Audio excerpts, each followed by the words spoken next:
I should have made this jig a really long time ago. Total game changer.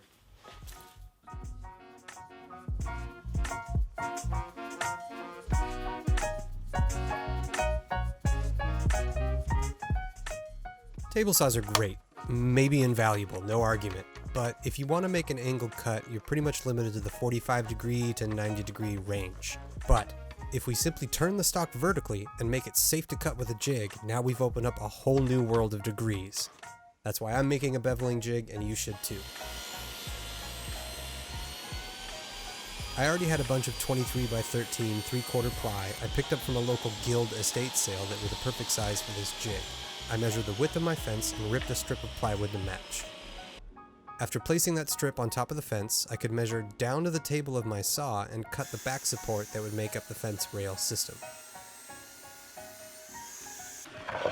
Now originally I was going to go super fancy and hard mount some toggle clamps to the fence of the jig, but then it hit me. I have perfectly good Harbor Freight F clamps that just need some slots made for them. I spaced the slots out 2 3/4 inches apart and made the slots 5/8 of an inch wide, which is just enough width to allow the clamp to twist and reach whatever material I cut. A circle stencil makes it easy to visualize where the drill bit will go for the bottom of the slot and find center.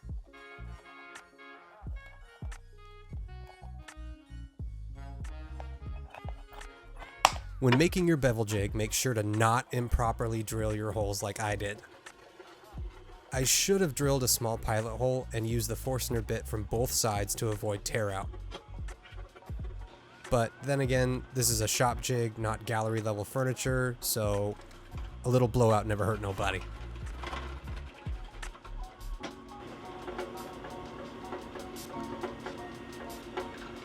Hold up.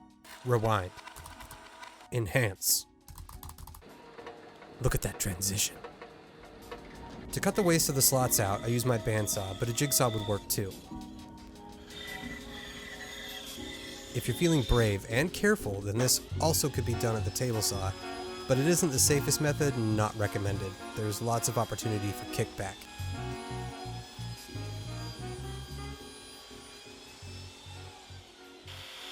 I wanted to add a support fence with more clamping ability, so after gluing and brad nailing one to the main fence, I followed the same procedure to make the clamp slots.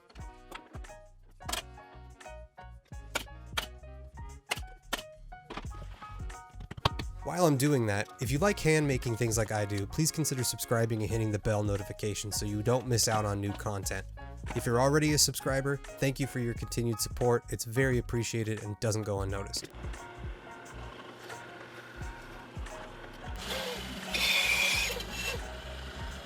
Adding a handle makes operating the jig a little safer and a little easier. I had some large dowel I salvaged from the scrap bin of a cabinet shop that worked well.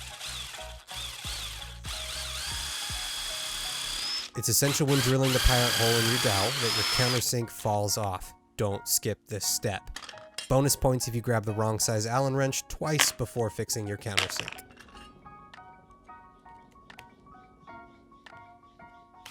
I drilled and countersunk the handle hole from the underside of the fence rest and attached the handle with a 3-inch screw.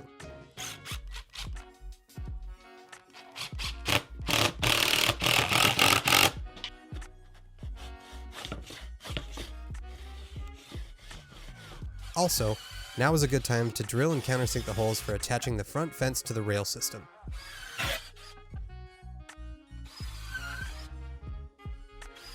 We're in the end game now with assembly.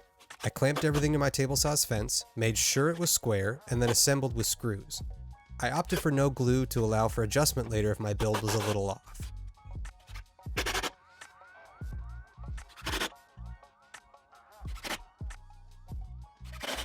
A coat of paste wax on the inside of the rail ensures smooth movement along the table saw's fence.